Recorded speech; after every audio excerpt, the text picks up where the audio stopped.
If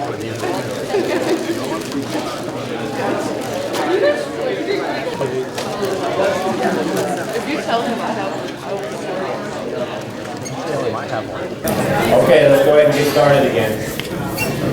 Okay, so we have Libby first up. Hi, my name is Chelsea Bowe. This is Micah Germany, and this is Sarah Kirschman. We're students from Libby High School that worked under the direction of Mr. Gene Recken, and our project was the significance of radon level differences of homes with negative air pressure. Little background on radon. Radon is a highly radioactive element discovered in 1899.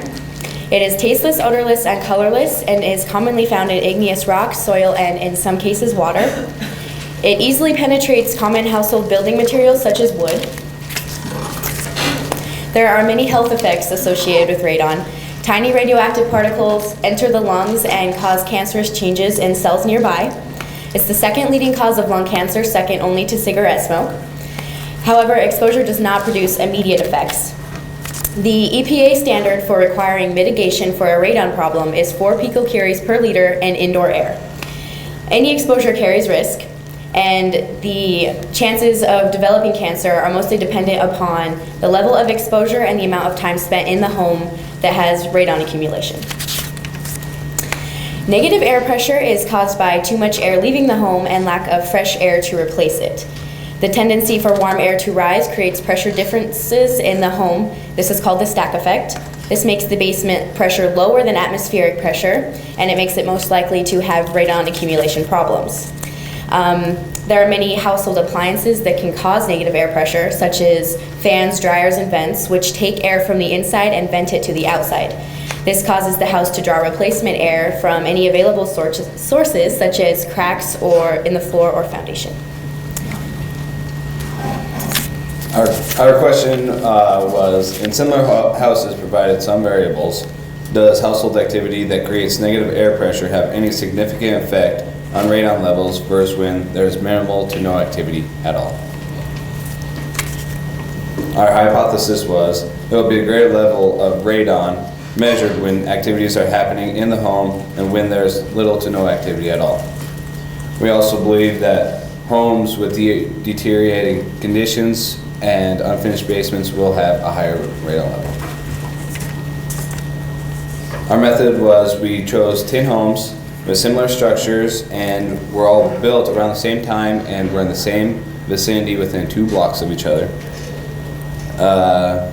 Then we gave the residents a questionnaire, and that document gave us the ability to document the condition of the home. Was there cracks? Was there windows? How many windows? And if there are doors in the basement. We placed the radon detector 5 feet from fluorescent lights and 4 feet off the ground, from walls, sorry. And we collected data for 5 days in these homes in the spring and in the fall. The fall had the most activity due to the weather, and in the spring we tried to get as less activity as possible. And we gave the residents a entry thing so they could document how much and what is going on in the house. This is a table of our results. Each house is monitored by the more activity in the fall and the less activity in the spring, with an average of 5.5 for high activity and a low average of 4.7. We also ran a t-test to determine if there was a numerical difference between the two sets of data, and our answer was 0.4202, and in order for any significant difference to be shown, there has to be a number less than 0.05, so we cannot formulate any conclusions that our data was significant. This is a graph that shows the different correlations between the data. The gray bars represent the more activity, and the orange bars represent the less activity. Based on the information from our t-test, the data collected does not support our hypothesis. Our t-test value did not allow us to conclude that there is any significant difference between the radon levels with more activity and minimal activity. Further research is needed to make any conclusions. The variables that could have had an effect on our data would be the lack of weather changing, causing people to keep their houses buttoned up in order to keep the heat in, which causes more air pressure, and since we're trying to test the negative air pressure, it could have affected our data. And if we were to conduct this experiment again, we would monitor for more than 5 days to receive a more accurate reading, as well as get a bigger sample size and use different sets of different groups of home structures to kind of compare them to each other. These are our sources. Any questions?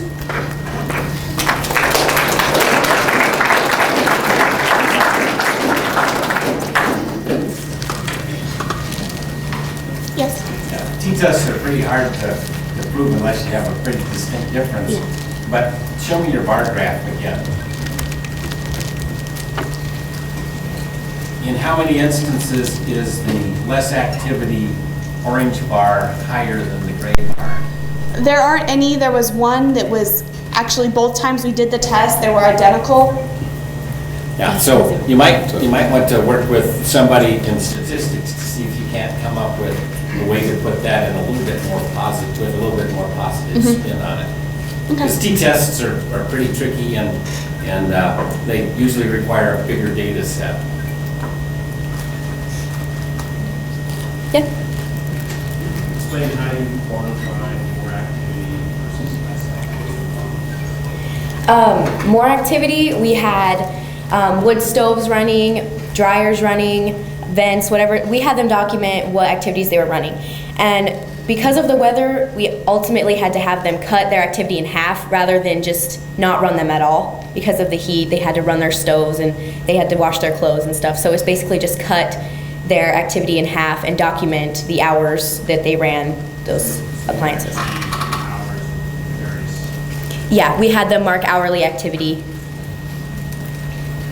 For activity, do you look at anything dealing with how much windows or doors are being opened and closed? We did. We had, on their questionnaire, we asked them, how many doors are in the basement, how many windows, if so, how often are they used, and we assigned them number values, and we kind of had trouble factoring that into our data because it was just number-wise. We didn't really know how it affected, so we had the values, we didn't really do anything with them. Yeah, the reason I asked about that specifically over other activities is because the house is basically trapped radon inside your structure, building, whatever. And that'd be one avenue you'd think of where you'd be able to reduce those concentrations for the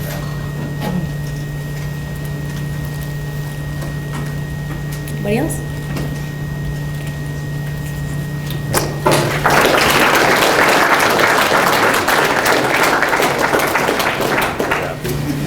Okay, hi, I'm Allie Jessup. I'm Carly Jessup. And I'm Paige Wissenbach. And for our project, we tested the air quality of burning candles versus wickless candles. The question is, do burning candles increase the level of PM 2.5 in the air more than wickless candles? For our hypothesis, we thought that more PM2 will be released with the burning candles versus wickless because of the smoke particles released and causing more bad air quality. And for our wickless candles, we used a brand called Sensi. This is just a form of a candle that they have you plug it into a outlet and the light bulb inside it heats up a plate above it, and you put the wax on top and it just melts the wax and releases the scent, and no smoke is emitted from this. So here's what we did. We had 3 different trials. Trial 1 was a control group. There was no candles at all. And trial 2 was burning candles with a flame. Trial 3 was heating the candles with the Sensi candle. And for each trial, they were tested for 3 hours with a 10-minute mini control before we actually plugged in the candle. So the results for trial 1, which was just the control, as you can see, it stayed well below the standard EPA, and so, yeah. For trial 2, this was the burning candle, and as you can see, after the 10-minute mark, it sparked high, and we think that this is caused by the match that we lit because the smoke that is created from the match And also because, as you can see, it continues to climb from the candle, actually releasing the particles into the air. This is trial 3, the Sentinel candle.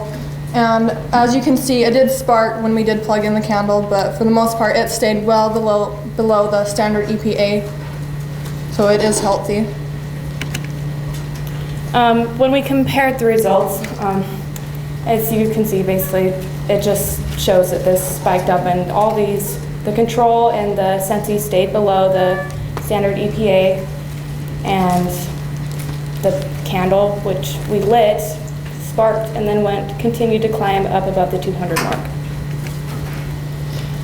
In our conclusion, based on the information, our hypothesis was correct. Burning candles versus the heating candles created a substantial difference in the air quality.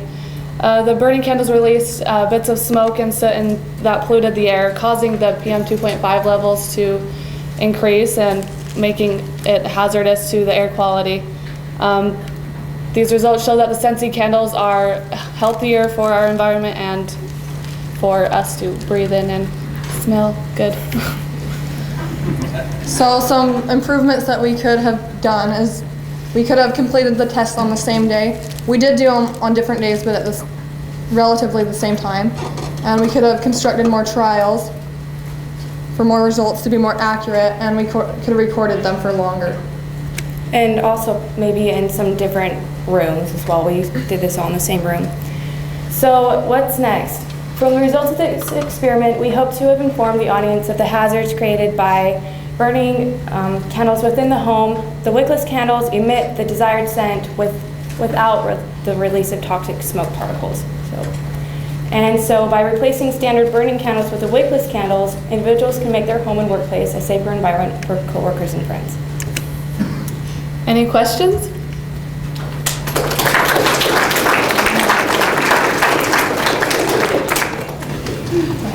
I've never purchased a Sensi candle. Does it actually say anything on its wrapping or whatever about air quality?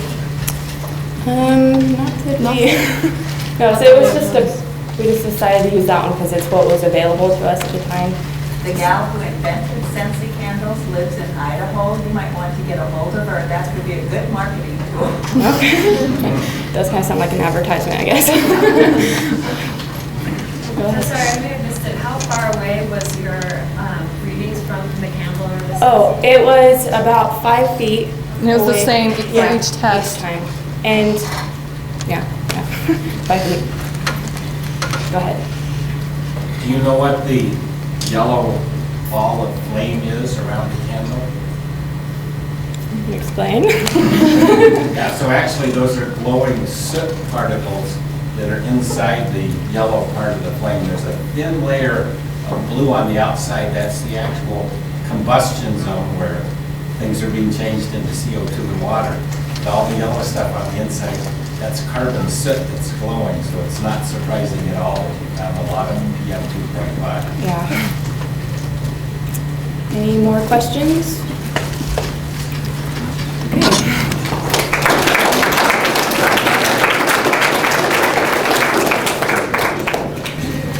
Hello, my name is Andrew Smith. I'm Rebel Larson. And I'm William Lee. And we are doing the effects of candles and incense on air quality in the home. We are from Libby High School, and we are under the instruction of Mr. Gene Reckey. Candles are used in 7 out of 10 households. Approximately 3/4 of candle users say they typically burn candles for 4 hours or less per sitting. We use wax candles and stick incense for an experiment. We are comparing our results with the EPA outdoor standards in our experiment because there isn't an indoor standard set yet. Our questions include whether or not household activities affect the PM 2.5 levels while using candles or incense, and how long does it take for household PM levels to reach the control average? What are the lingering effects of these products on the PM 2.5 levels?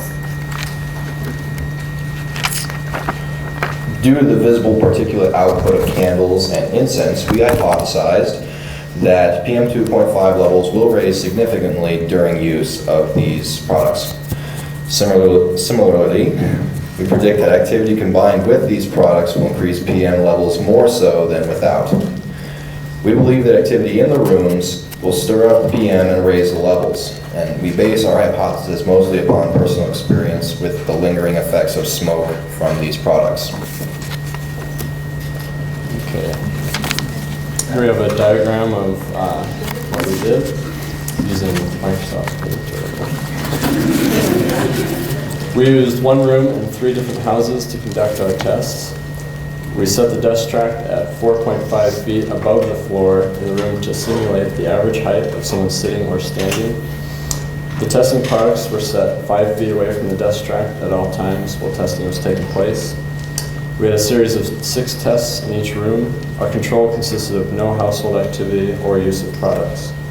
And then we did a combination of tests with candles, incense, no activity, and activity. Activity testing consisted of sweeping the floor, walking around the room, and then vacuuming, each activity lasting 5 minutes. There was a 10-hour time period between sweeping and walking around to allow for PM levels to become relatively stable before proceeding with vacuuming 2 hours after walking around. In tests that require candles, we burned a modern light soy candle for 2 hours to simulate the average time that people will have a candle burning in their homes. In tests that require incense, we burned one 11-inch stick of incense for 30 minutes to simulate the average time that people will have incense burning in their homes.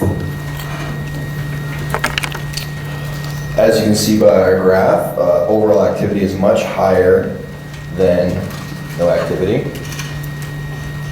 And activity for candles and incense exceeded the EPA outdoor standard for PM 2.5, which is represented by this white line.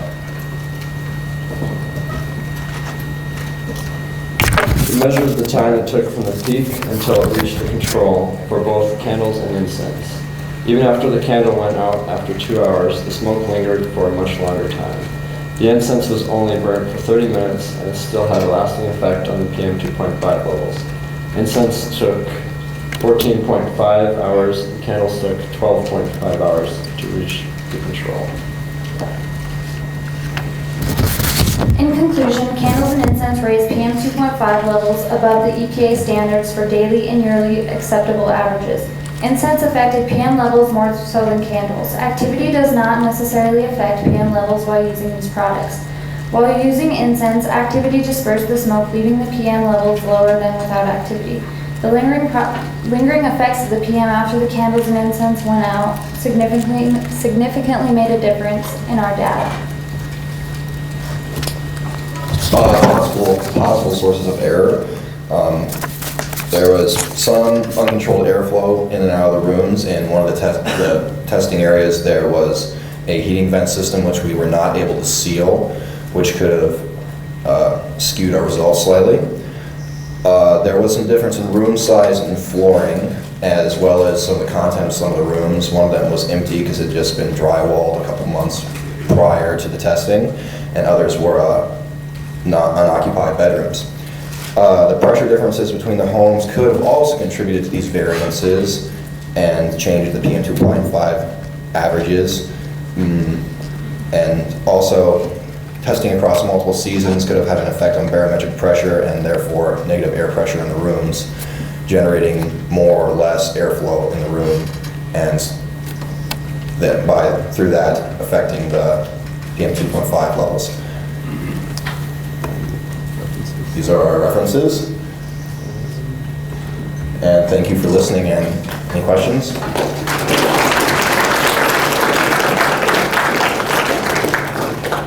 Yes, sir. In your long-term profile showing the dropping off of the activity, you had a shoulder in both of your traces. Do you have any explanations for what that little shoulder was? This is our average activity testing, so those shoulders are that's actually one of the tests we conducted, so that would have been vacuuming or sweeping, most likely that would have been most likely vacuuming. One of the large spikes, both of them are at the same period of time, would have been sweeping, which made it spike quite a bit. Might help to put arrows with an activity label to show where those land. Yeah, that makes sense. So how do you think this compares with smoking within the home? If somebody was smoking inside the home? I'm not sure. That I would assume that it would be similar or worse. And it takes quite a long time for the PM to reach the normal levels or the control. So I would assume that it's worse. One of the things we wanted to illustrate with this experiment is that even after, if you're burning or, as you said, perhaps smoking, the lingering effects take much longer than people probably predict. So if, in the event that, say, someone is a smoker, but they have children come to their household, so they quit smoking a couple hours prior to having someone over, there's a lingering effect, and so therefore the health risks do not end when you extinguish that, whatever's burning. Yes. You said you used a modern light soy candle. How common is it for that sort of candle to be used? That's a good question. I'm not really sure. We basically grabbed the cheapest one at the local store. So I'm assuming quite a few people use them, but that's a good question. That would take some further research. You might try using different varieties of candles to see if that has any effect. Yeah, that's good. Thank you. I was going to say, I remember a study from the University of Utah where 4 cigarettes generated 675 in a 10-minute period. So, for comparison's sake. Which would take a long time to go back down, I'm sure. Yeah. Any other questions? Yes, ma'am. What was it that you said at the beginning, something about 7 out of 10 households? Right in the background. Yes. Candles are used in 7 out of 10 households, yes. That's. No statistic like that with incense, though? No, we couldn't find anything with incense. That was more difficult. We did try some customer reviews when we were in the beginning stages of planning our experiment as far as what we would use for products, and they yielded not very valid results for what we should use, and incense users are kind of a particular crowd, so that we weren't able to really find one name brand that was more popular than others. What is the kind of brand that you Obviously, people who are testing to see how bad it makes PM 2.5 levels. Good answer, nice job.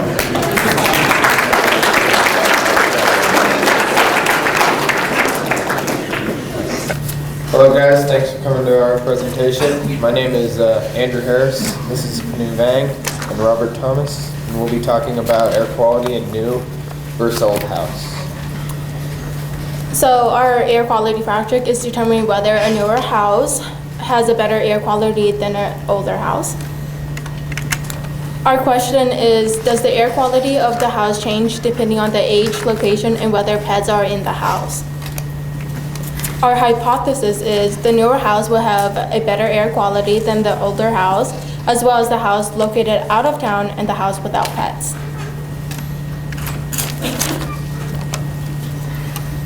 We started by finding the age of the two houses, the location, and which house does not have any pets. A dust track machine will be placed in one of the rooms so we could collect the samples on the second and last weekend of the month. We located two houses, one is in town and one is out of town. The house out of town is newer and has no pets, while the older house is in town and has pets.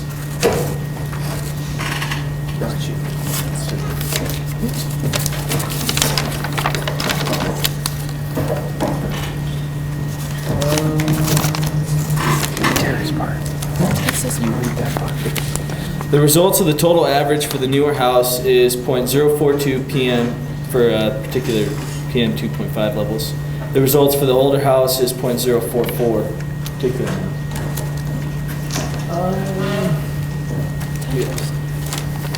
Okay. So when comparing the two tables together and the total averages, you can see the averages for both houses is significantly close to one another, but when you take out Thanksgiving Day, it becomes down to 0.015. So therefore it shows that the newer house is lower quite a bit than the older house.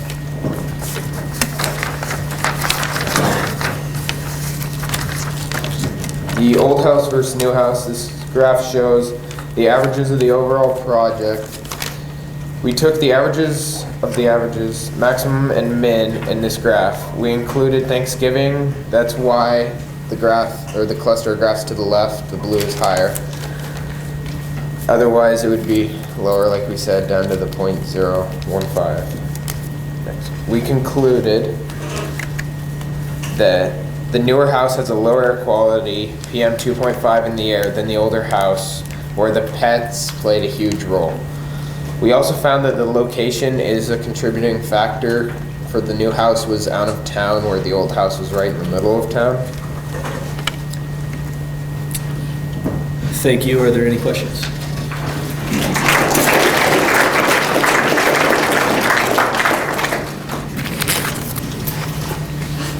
Yes, sir. Yeah, I think you're justified in removing the Thanksgiving data, because there's probably roasting and turkey. If you wanted to have even a firmer leg to stand on, in statistics, there's something called a Q test, which you can use to throw out one data point if it's substantially different from the others. Okay. So you might want to look at a Q test. Okay. Yes, Mr. Jones? Notice in your comparison of two houses, one showed hours and the other showed days. Go back. Can you repeat that? I didn't hear So you. your old house, you're showing hours and the other. Okay, so that was because we had we ran into a problem when we were doing the data. The old house the data didn't record correctly for the days that this one was doing, all the way up to a little past Thanksgiving, I think it was. And so that data we had to then go back, and so we did multiple times throughout the day so we could still get more data to compare it to. So that one's why it's in hours instead of days. But those are all on the same day, I think it was. Yeah, same day. Yes. So you've got three variables. Your whether or not they have pets, whether the house is old or new, and the location of the house. Yes. So how would you tease apart those three contributors or potential contributors to the effects you see? Well, if we wanted to isolate each variable like on its own, when we originally started out, we had planned on doing a new house with a new house, one that had dogs in it, and then going about it that way. But then after about a week or two of like trying to find enough houses to do it, we started running into the problem of not having enough houses to do it. And then it turned out that we still had a house that was completely new, no dogs at all, and out of town, which was Canoe's house. And then we had Robert's house that did have dogs. It was older and in the middle of town, so then we still wanted to stick with the question, and it still showed like significantly from 0.015 to 0.044 that it was, that those factors did play a huge role in it. Yes? You mentioned older and newer houses, so do a cutoff construction date or occupancy, or how do you decide what was old, what was? Well, Robert, how old did you say your house? Early 70s, like 72. Was when it was started Constructed to be lived in, and yeah. built, finished. So. And then Canoe, your house was? I only know the age. It's like about 20. Yeah, so her house was closer to 20 years old, so late 90s. Early 90s was about when her house was constructed, and so we just based it upon that. Any other questions?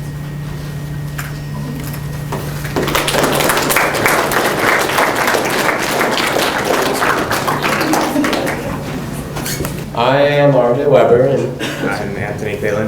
We did vehicular air quality. We go to Corvallis High School, and our teacher is Mr. Hamill.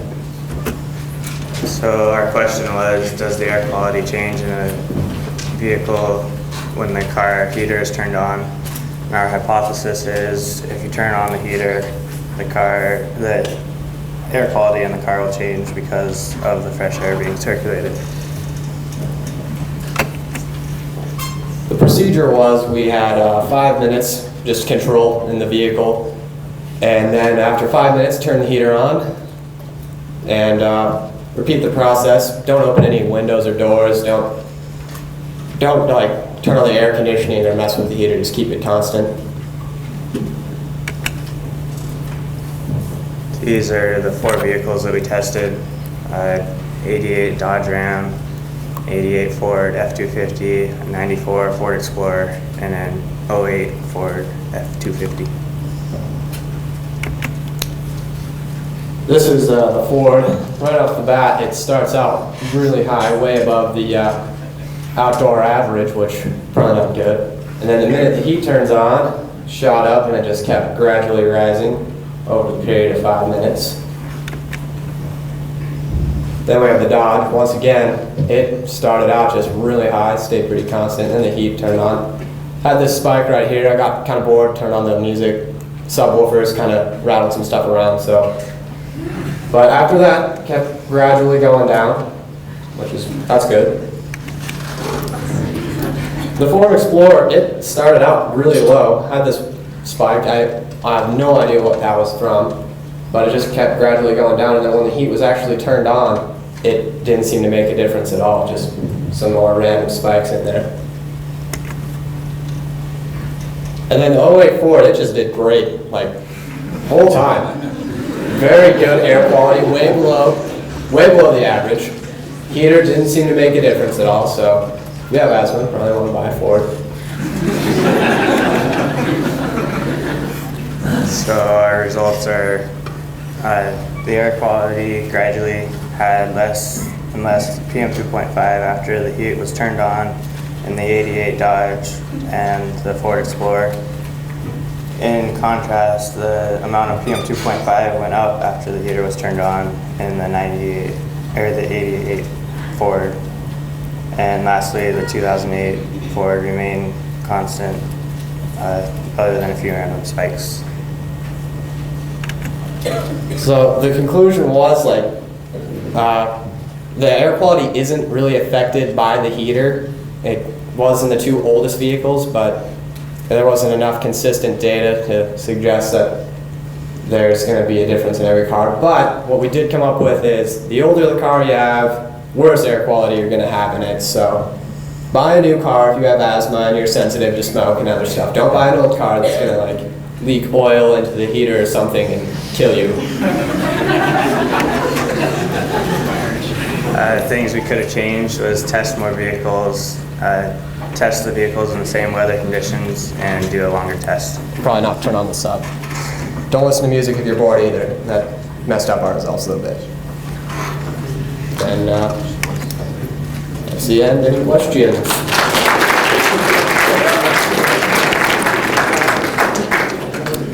If you having the car been parked, or how long after you opened the door and got in the car did you wait before starting your test? Because I noticed in your first graph the PM level started out pretty almost as high as the heaters.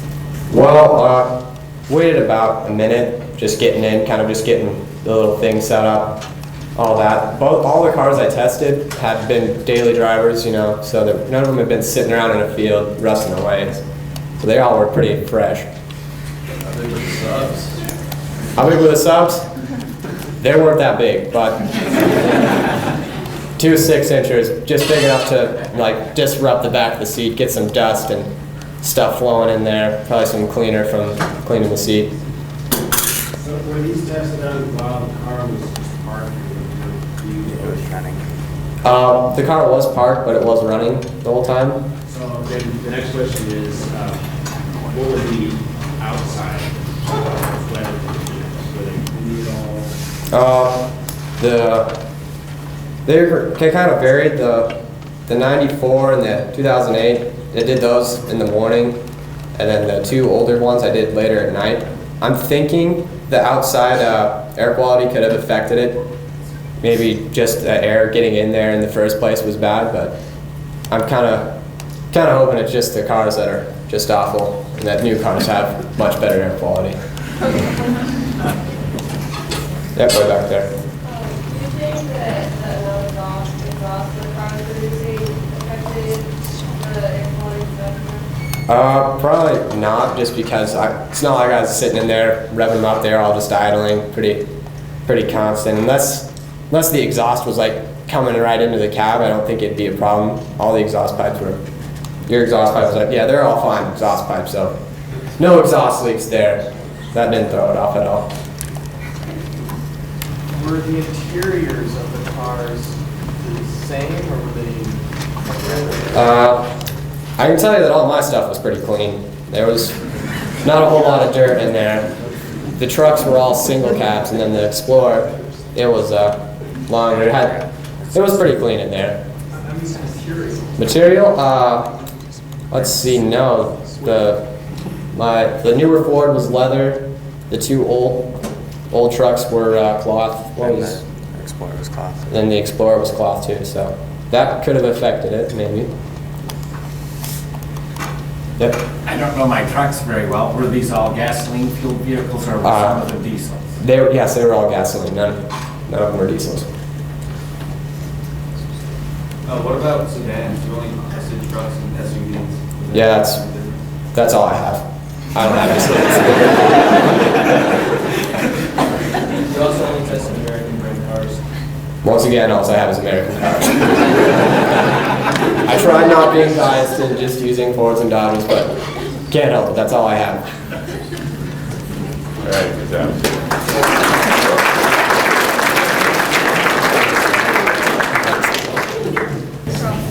Hello, my name is Ezekiel Carlson, and this is my partner Caitlin Reitzma. We're from Libby High School under the instruction of Mr. Gene Recken, and our project was on how heat recovery ventilators affect PM 2.5 counts within the home.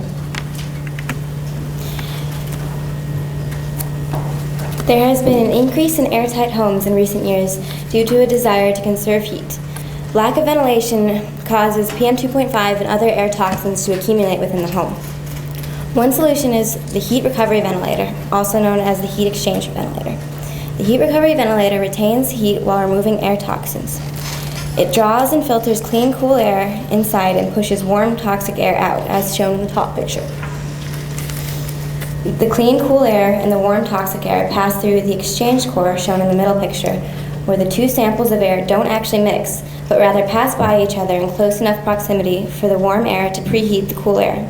The bottom figure shows how the warm air and the cool air pass by each other without mixing. Through this process, up to 85% or more of the heat from the warm air can be retained. The question that we were seeking to answer was, does operating a heat recovery ventilator reduce PM 2.5 levels within the home? If we turn a home's heat recovery ventilator off, we hypothesize its PM 2.5 counts would be significantly higher than when that same home's heat exchange ventilator is on, because PM 2.5 would not be being filtered out, it would just accumulate. We also hypothesize houses with heat exchange ventilators will have a lower overall PM 2.5 count than houses without, because PM 2.5 won't be cycled out, it would just be trapped inside the home.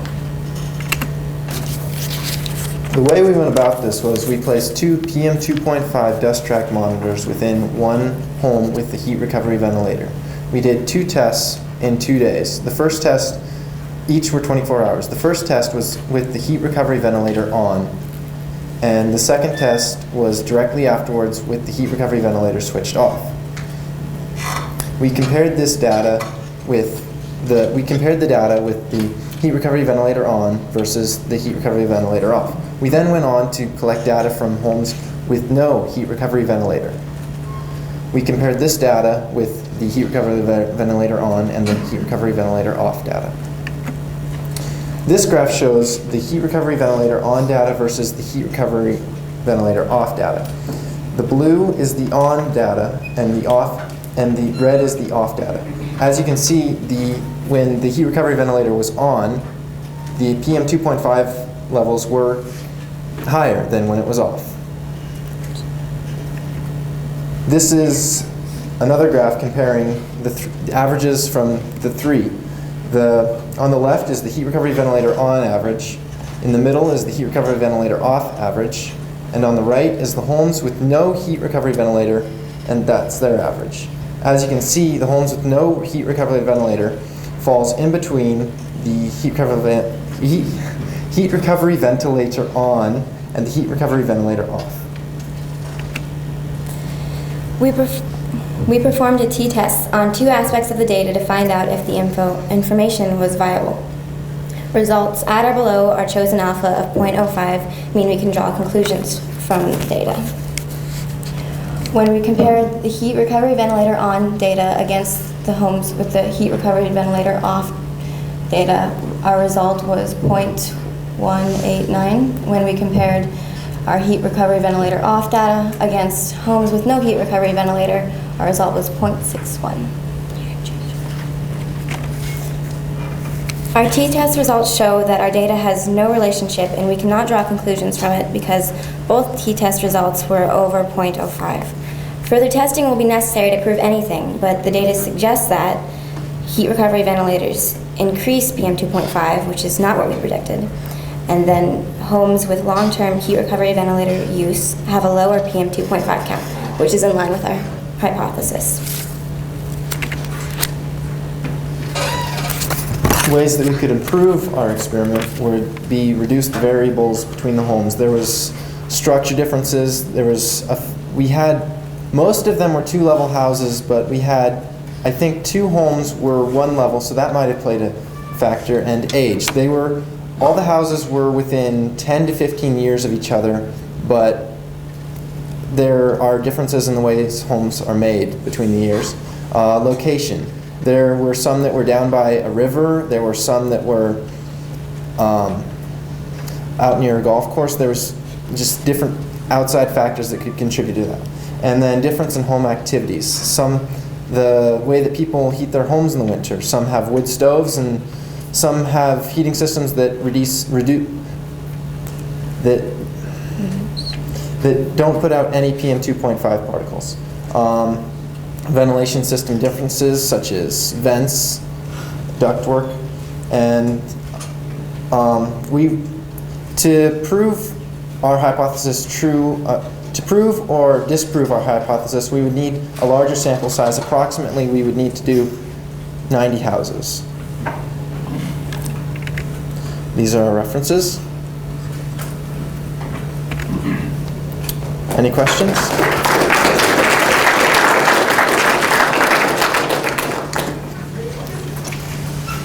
On your graph, you compared your heat recovery ventilated data to the no heat recovery ventilated data. Is that a comparison between the 48 hours from testing for on and off? I mean, did you compare the homes without HRV with the 48-hour period or just the 24-hour period? Just 24. Each of these tests is 24 hours. The heat recovery ventilator on, that's 24 hours. Each of them is 24 hours, but we switched the heat recovery ventilator off, and that's the one in the middle. Does that answer your question? One of you. What was your sample size then? How many houses? We had 5 homes with no heat recovery ventilator and 6 homes with a heat recovery ventilator. It was hard to find a large sample size because not very many people use a heat recovery ventilator because it is a fairly expensive system. I was wondering what the outdoor air was like, because when you have the HRV on, you might be reading your outdoor air quality rather than indoor. With heat recovery ventilators, they are run through a filter before they exit or are taken into the home. So is that a HEPA filter? I'm not completely sure what kind of filter it is, but I know it would remove most of the PM 2.5 with the air that it's sucking in. Yes? Did you by chance try and figure out if the PM 2.5 level increase came from the fresh air vent? Like, did you take the dust track right to the fresh air vent and see if the air coming right into the house is clean and it's just a kick up of dust in the house that's already there, or if it's actually bringing in new PM 2.5? We just tested the overall ambient air. We didn't take it near any to any of the vents. The vents are generally on the, near the ceiling, and we didn't have a way to attach the monitor to the ceiling, so that also would have been fairly difficult. Are there any more questions?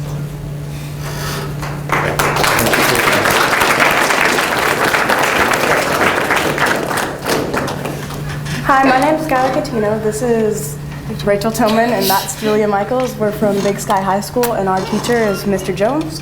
Our project was to compare the air quality in all of the different chemistry rooms in the high schools. For our project, we tested the difference in air quality of the chemistry classroom at Hellgate, Big Sky, and Sentinel. The purpose of this project was to determine which high school chemistry classroom has the least amount of particulate matter in the air and therefore the best air quality overall. We hypothesized that the chemistry classroom at Hellgate would produce the least particulate matter because the classroom was on the second floor, therefore separated from the other classroom that could affect the particulate matter. Furthermore, this chemistry classroom was fairly close to the breezeway, which increases airflow and circulation. We also hypothesized the air quality of the chemistry classroom at Big Sky would be the worst because of its location in the building. The classroom is located in the main hall of the building, and Mr. Jones told us that the classroom is not empty all day due to independent studies and students studying in the classroom. There are no windows or doors to the outside, which we believe cut off ventilation and make the air stagnant. For each classroom, we set the air quality machine in the morning and let it run for 24 hours, collecting data the entire time, and then we retrieved the machine in the morning and collected and analyzed the data. Okay, the first chemistry classroom that we did was Mrs. Henthorne at Hellgate High School. She teaches chemistry 1 and 2. This is the graph for the data that we collected at Mrs. Henthorne's classroom. And during her prep period, there was little to no activity, but the particulate matter spiked during her first chemistry class. And this was a chemistry 2 class, and there was a lab being performed during both Chem 2 classes, and those were second and third period. Then there was a steady decrease after 11 a.m. Interestingly, though, there was a larger peak at 4 p.m., and we think this could be due to a janitor cleaning the room or Mrs. Henthorne prepping for a lab the next day. This sums up the data. The next school we did was Big Sky High School. Due to an unknown cause, there was a drastic increase in particulate matter around midnight. The particulate matter was increased from 5 until midnight. It then decreased and remained more or less constant until noon the next day when it dropped dramatically and then increased again starting at 4. We infer that the air quality changes are due to a fan being set to turn on and off at noon and midnight, which would explain the drastic changes occurring at these times. For Sentinel High School, we looked at Miss Linda Smith's chemistry room. Here's her graph. There was a big increase from after lunch around from 12 to 4, and it leveled off till around 7. And then, there was another spike from 5 to 9, probably because they have an air exchange machine, so when it turned off, the particles were reintroduced into the air, and it probably took a while for them to settle down again. And after 9, the particulate matter decreased until school started again the next day at 7. There was a small spike, but then the air machine was turned on, so things got more leveled out. Then at noon, kids like to use her microwave in her room, she says, so we figure that's why there's another big spike at noon. And that sums up the Sentinel data. These are our results, which are more clearly depicted in the next slide. So we came to the conclusion that due to the peak at Hellgate being at 0.026, the largest peak at Big Sky being at 0.007, and the largest peak at Sentinel being 0.02, Hellgate and Sentinel were relatively similar. For most of the time, they stayed constant and around the same average, as you can see. But Big Sky, the lowest peak was at 0.0001, which is a lot lower than the other 2 high schools. And so our hypothesis was disproven because we thought that Big Sky would have the worst air quality, but in fact it had the best air quality and Hellgate had the worst. And these are our sites that we went to. Thank you. Are there any questions?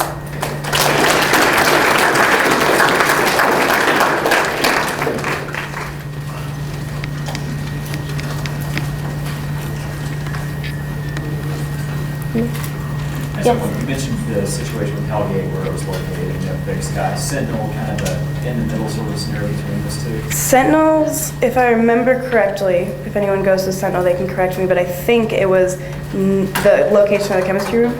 Yeah. It was in a part of the building that was far away, more or less, from like the main group of classrooms. It was close to a big door where people enter a lot, and there was the, like, I don't know, Sentinel's coffee cart nearby, or snack bar.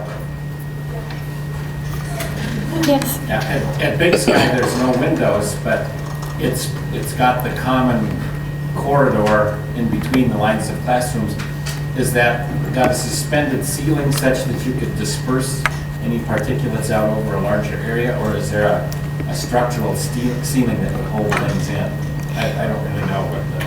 Well, the chemistry classroom that we were testing, it has a door connected to the main hall, which is the largest hall in the school, and then it also has a door that's on the other side that goes into a smaller hallway, and I'm pretty sure they all have different heights of ceilings. I just wondered if there was a suspended ceiling so that there was actually a bigger reservoir in which to disperse things. I think it is suspended. I think it has ceiling tiles, and then there's a big area up above, if that's what you're asking. Right. Did you test these all on the same day, and did you test the air quality outside, outdoors? No, they were tested on different days, and we didn't test the air quality outside. They were done at different times of the year as well. Hellgate was done in the end of February, and Sentinel was done in the beginning of February, and then Big Sky was done in April.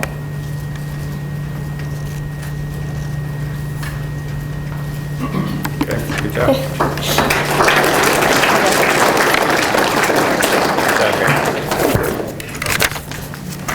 Hello, I'm Colton DeShazer, and this is Robin Kais, and our experiment was the human activity effect on radon levels in the home. We're from Libby High School under the instruction of Mr. Gene Recken. Radon gas was first discovered by Ernest Rutherford in 1899. During the medieval ages, Austrian uranium miners were known to die at a relatively young age due to lung complications. You want to click? Radon is the second leading cause of lung cancer in America, right after cigarette smoke.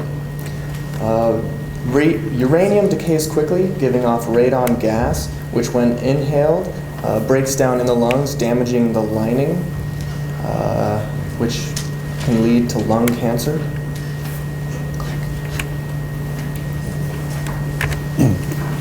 Radon is defined by 3 zones of exposure. The EPA recommends mitigation with levels of 4 picocuries or higher. Zone 1 is indoor levels greater than 4 picocuries. Zone 2 are indoor levels between 2 and 4 picocuries. And Zone 3 are levels less than 2 picocuries. The national average is 1.3 picocuries per liter, which is different than Montana's, which is 5.9. There are only 7 counties in Montana that have Zone 2 radon levels. The rest have Zone 1, and there are none with Zone 3. Our hypothesis was that regular activities in the home would increase the cumulative radon gas. Things like opening and closing doors, running like your dryer or your range hood would increase this due to negative pressure. That's because, like the stack effect, which creates, where's my pointer? Like the stack effects, which creates a negative pressure down here because the warm air is rising. Things like your dryer forcing air out, or a range hood or a fan, it forces air out, which create a negative pressure where heavier radon gas is forced in through cracks or faults in the home, which then it settles in the lowest part of the home.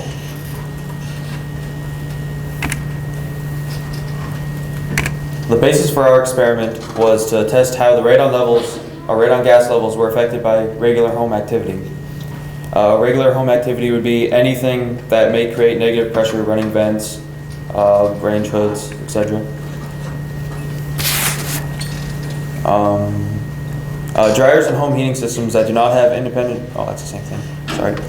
To do this experiment, we found local residents that were going on a multiple week vacation and placed monitors in the lowest level of their home while they were gone. Once they returned, we would place a monitor back in the home in the same location and test again while they were going through their regular activities.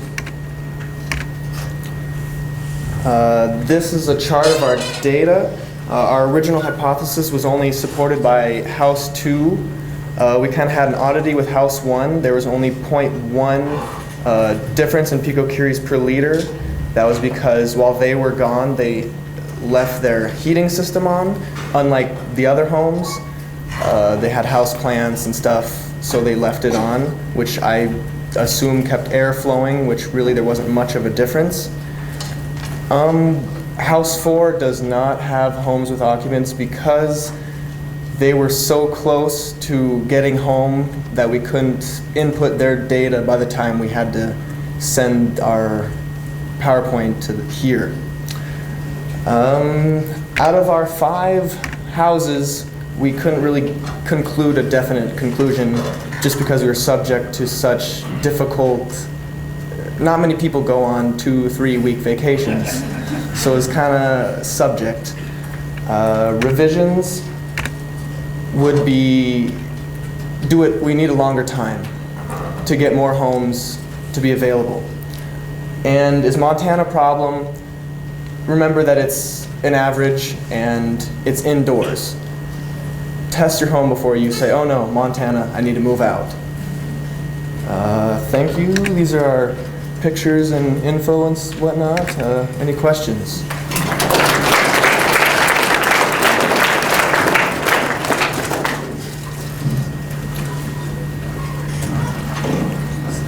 Yes. Just one thing I'd like to mention. My information, this is a few years out of date, so I don't know if it's accurate anymore, but part of the reason that there's a Zone 2 area in Montana was due to lack of information, lack of data. So, I don't know if that has changed since the last time I worked on radon, which was in the late 1990s, but something to think about it, or be aware of. Yeah, I don't know for sure when the data was collected for that. Any other questions? Yes. So if you have your clothes dryer in the basement, that's going to force indoor air out. But if it's pumping the air out of the basement, is that something that you would view as good? If radon accumulates in the basement? Do you want to know? I didn't really, that's a good question. I didn't know that one. So if you have a Zone 1 house, what do you try to do to mitigate the radon problem? First have it tested and by a licensed professional, and then usually the mitigation professionals have the equipment and they would have the tools to do that. Typically it's increased ventilation. Yes. Sometimes you try to do it beneath the foundation, but anything you can do to stir up the air from accumulating in the basement, I think is good. Yeah. Is that right, Ben? Basically, there's some things you have to be aware of.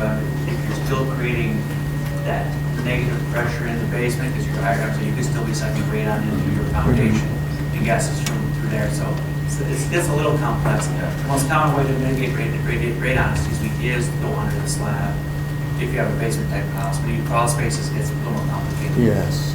I have a question for Ben. So does the health department have testing available? Testing kits. They're commonly available in hardware stores. The health department sells them.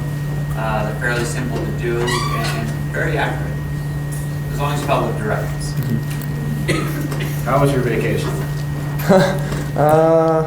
We didn't go on vacation. You said you had a 2 or 3 week vacation. We found people in the community I wish I had gone on vacation. Let's just say that. Sorry to hear that. Yeah. Anybody else? All right, thank you. All right.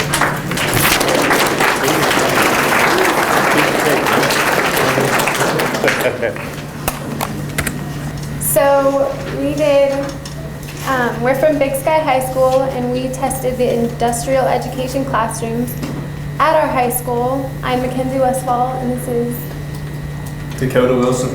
Middle name Thunder. and our teacher's David Jones. Yep. So we hypothesized that there will be a direct correlation between air quality and the quantity of industry in a given area. And our procedure, we placed the dust track about 4 feet off the ground on a level surface, and we sampled while the rooms were being used, and we had a sample time of 10 minutes for each room. We sampled the kiln room, our wood shop, and our welding room, and these are graphs. All right, this is the result for the wood shop. Anytime there's a spike, that's probably when something was being cut or worked with, and that caused a disruption with sawdust into the air. Oh, and the average was 0.146. This is the kiln room, and this was while clay was being fired, but not while it was being glazed. And this is a very inaccurate graph because the spike is actually a time period of a few seconds where we decided to hold the sampling machine next to the exhaust. So, point source solution. This is a more accurate graph of the kiln room. We took out any outliers that would have messed up the graph. And it's a very well ventilated room, so it actually has fairly good air quality compared to the other rooms. And this is the welding room. Again, this was while class was in session, and this was a fairly polluted room. I don't take welding, so I'm not sure what kind of chemicals are in the air, but anytime that metal was being cut or welded, that caused a disruption, and therefore it caused pollution. So we concluded that when examining our raw data from the 3 sample locations, the kiln room appeared to be the poorest air quality, but after removing all confounding variables, we realized that it actually had the best air quality, and the poorest air quality was found in the welding room, followed by the woods room, and then the kiln room. So yeah, that's our confounding variable when Dakota here, not me, decided to hold the tube up to the exhaust on the kiln. And we chose to do this experiment because we want to show how industry is directly related to poor air quality, even on small scales like in our schools and our community. Any questions?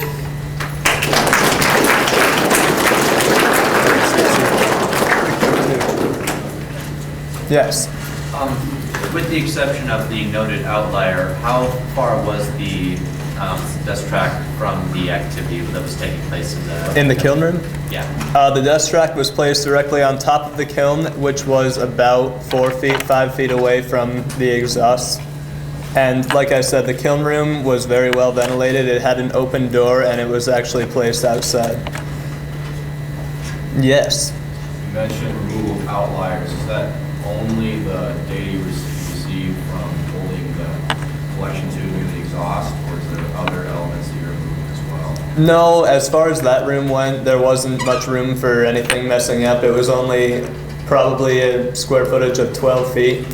So there wasn't really anything in the room that could have messed it up other than the location of the dust track, which we only moved once. Michaela. I know. Outside the outdoor air quality change your results? As opposed to being indoor? Yeah, definitely. Because, I mean, we had the door open, so the weather outside was like overcast. We tried to close it off as much as we could. We closed one door and left the other door like cracked open, but you're not really supposed to be in there with both doors closed because it gets really hot, so Mr. DeGrandepierre wouldn't let us do that, but the outside, yeah, would definitely affect it. Yeah. What units were used on the ground? Okay, let's go back to graphs for a second. The x variable, or the x-axis, is the time frame over a course of 10 minutes, and on the y-axis is PM 2.5 particulate matter in micrograms.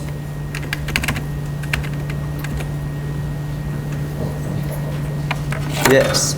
Going back to your graphs, when you were saying that this spike probably might have been caused by, did you also keep a log at the same time to see what was going on? We had a written piece of paper where we were just like taking notes of things that are going on around us. Like when someone would like cut a piece of wood, or when, I don't know what it's called when they fire the welding, but like when something like that would happen, we had little tallies and we'd mark down like the time to try to compare it to our graph. Thank you. All right.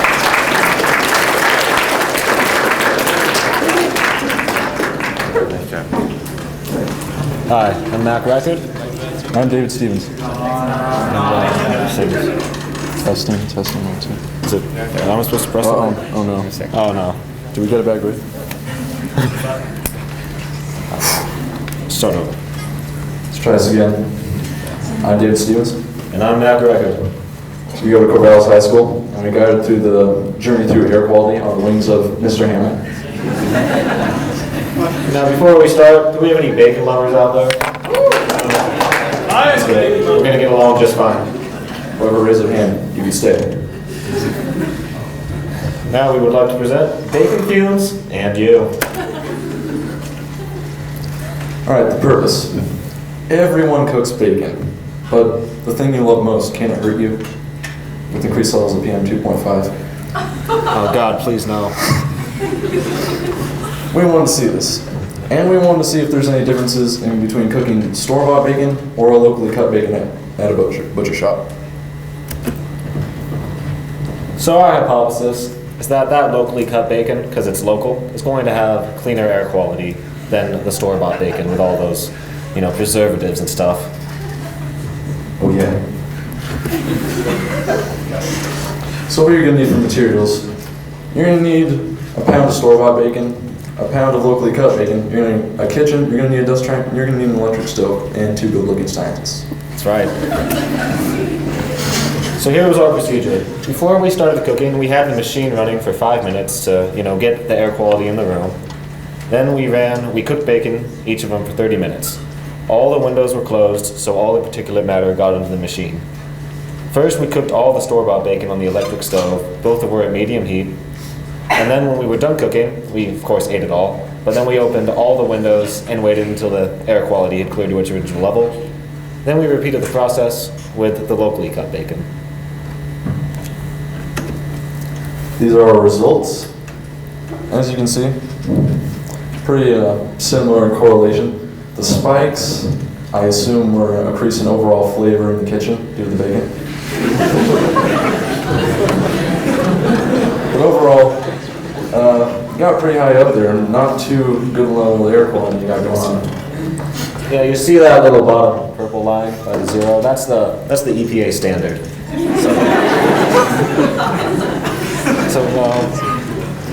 You gotta make sacrifices for this good bacon.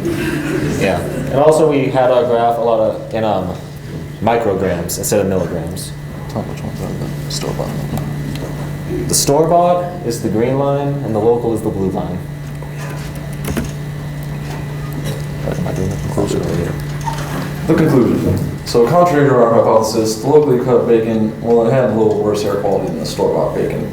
It spiked over about 10,000 micrograms per meter, while the store-bought bacon spiked over 9,500 micrograms per meter. We recorded a t-test, and it doesn't really show a correlation probably because the test samples were pretty small. So it also means it's kind of similar. So you're probably wondering why this happened. Well, we think the locally cut bacon had more fat content than the store-bought bacon, and that was released during the oxidation process of cooking. So more fat content, more particulate matter. Improvements we could have done. Well, we could have tested more brands of store-bought bacon, in different locations. We also could have cooked it in the oven instead of on the stovetop, and we also could have tried frying it, compared those. Questions?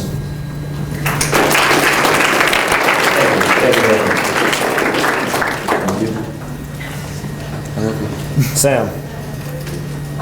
So the locally cut bacon had higher levels of PM 2.5 in the air. Just Now- barely. Okay, but is that necessarily a bad thing, considering the sort of PM 2.5 that bacon releases? It's not necessarily a bad thing. Mostly the increased levels were due to the fat content. So, yeah. I just like that. You. How close was the dust track to the? Couple feet away. Yeah. 2-3 feet. Yeah, 2 or 3 feet away. You. Do you feel like exposure to an extra 500 micrograms of PM2.5 is worth the extra deliciousness of locally bought bacon compared to the store brand? Absolutely. Of course. I'll make any sacrifice for this bacon. Yeah, so, you. Did you do all your testing at the same time? 2 30-minute periods, and they're Yeah, it was the same day. Do you think that might have skewed anything? What? Is this the same location Same location. and same day? Same day. Bacon. Yeah, we probably didn't make that much of a difference. You. This was just one test, but we had a lot of bacon. Wait. Oh. Never enough bacon. That's right. Over there. You were there, of course, when this experiment was going on. So your dust track was about 2 feet away. You're basically in the plume, it sounds like, with the bacon exhaust. What do you think the results would be on the other side of the kitchen? Well, you see, by the time we were done cooking, there was literally haze across the entire house. I mean, there was a delicious bacon haze. Yeah. So I'm thinking that even if it was farther away, it still would have got pretty similar results, just because the haze was evened out through the entire house by the time we were done. Delicious bacon smoke throughout my house. Yeah, it was a good day. It's a very good day. For that? So it sounds like you always did your store-bought and then the local second. What if you switched it? Do you think you might see that there might have been some kind of particulate hanging around residual? Well, no, because we waited before we started our next experiment until it was the exact same level as the first one, and we also used a different frying pan for the second one.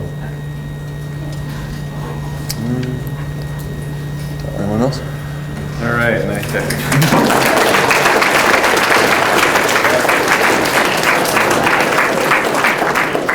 Okay, so that is it for the presentations, and before lunch, we are going to recognize your judging panel by, what did I just say?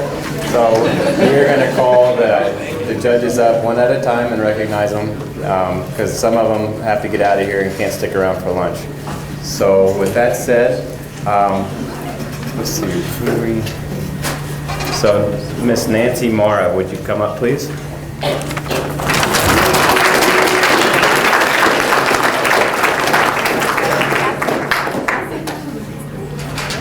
You can take it with yours too. Okay, Dr. Woodall.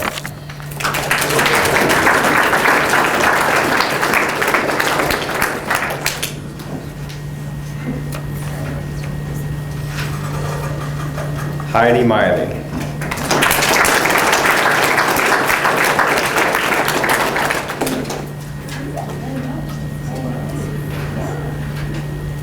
Russ Thomas.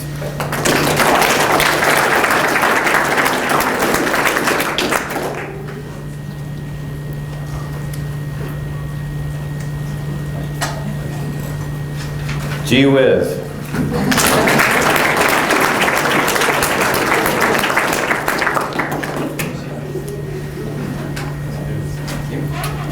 And Ben Schmidt.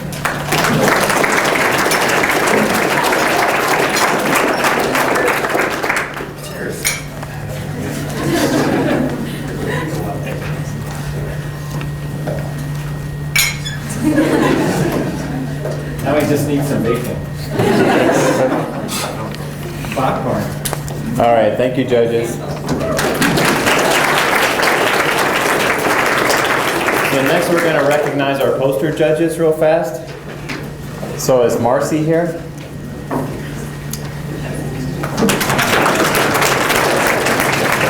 Marcy McNamara. Emily Weiler.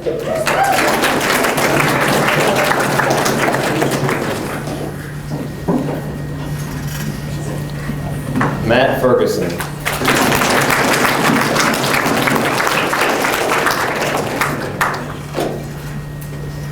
Aaron Simmons.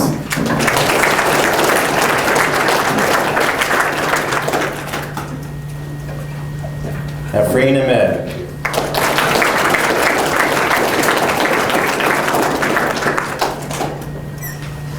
So for those of you who are concerned about their scores, this is your judges up here. So. No, one more round of applause. They've really taken their time out.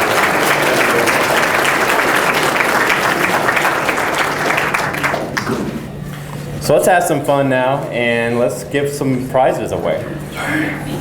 First thing we're going to do is we are going to recognize the people that make this happen, namely your teachers.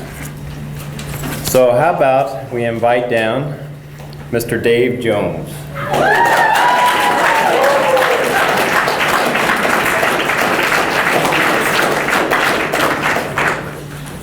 So Dave has been a part of this program since the very, very beginning. And 8 years, 9 years, still going strong.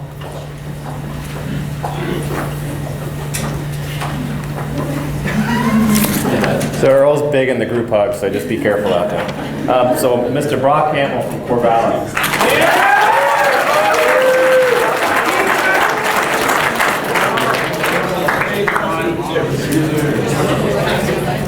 So Brock has been a part of the program for 6 or 7 years now also, so he's one of the mainstays with us.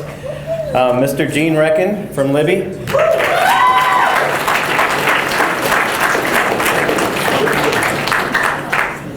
Gene is another one of those that have been around for a while with us, and the partnership continues.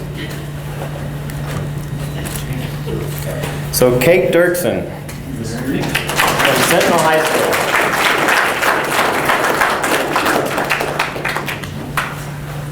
So Kate had 1 student this year, and hopefully next year we'll have 30 or 40. Thanks, Kate. So let's give our teachers one more round of applause.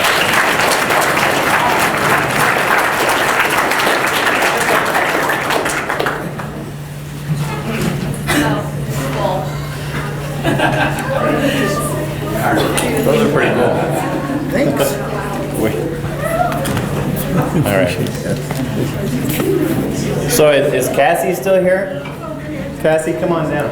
So I don't know if you noticed, but it's how great the timekeeping was today. So just an outstanding job by Cassie with her holding up the signs and taking pictures. So this is Cassie Mo.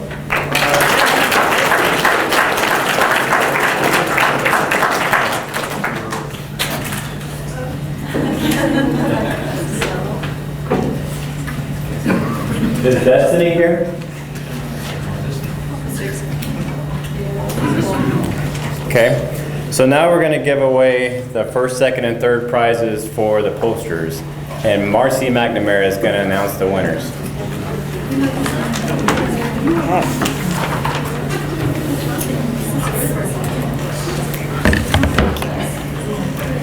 Okay, I'd just like to say that all of the posters did a fantastic job, and including everyone who was called out as the top 6, everyone answered questions wonderfully, and we had a really hard time choosing the top 3, and even within the top 3 who got first, second, and third. So without any further ado, in third place, we have the poster called Dead or Alive with Kate Hoffman and Lacey Alsop from Corvallis High School.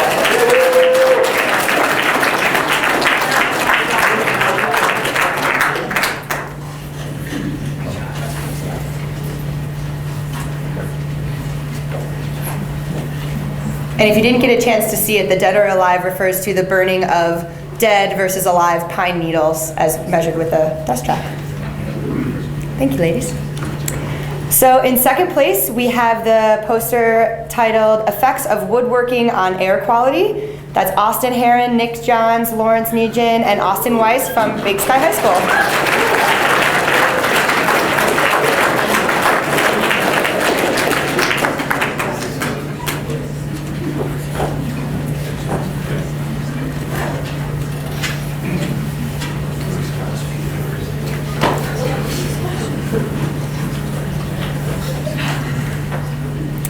And finally, in first place, we have the poster titled, What Types of Bee Smoker Fuels Produce the Most PM 2.5 Particles When Burned?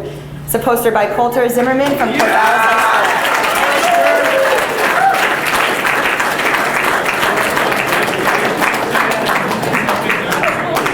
This is the chosen one. The chosen one. He a sophomore? Yes. and he is a sophomore. So we look forward to his future posters and presentations as well. Congratulations, everybody.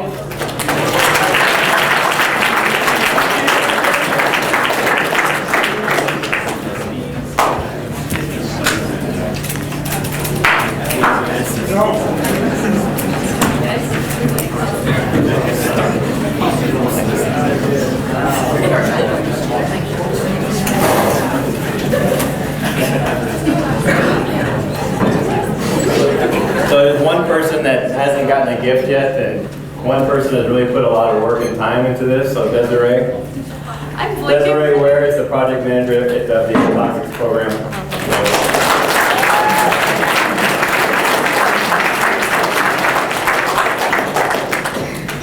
And last but certainly not least, Earl is going to give away the presentation award. All right, it was a close competition once again this year. So let's start with third place.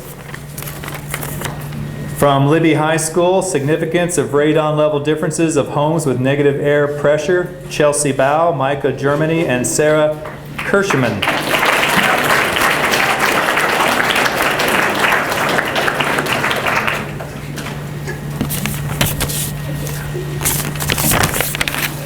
All right. Second place from Corvallis High School, Air Quality of Different Methods of Making Popcorn, Casey Stewart, Elizabeth Hennessy, and Courtney Albright.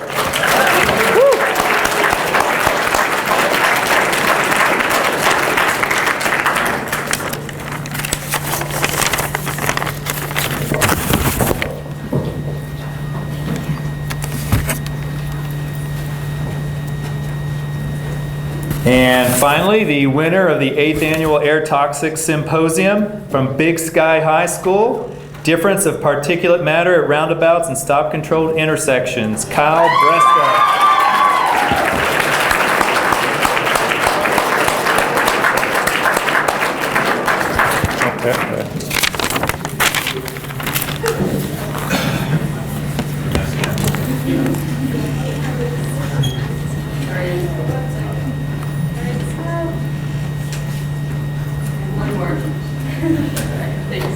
Thanks, guys. Nice job.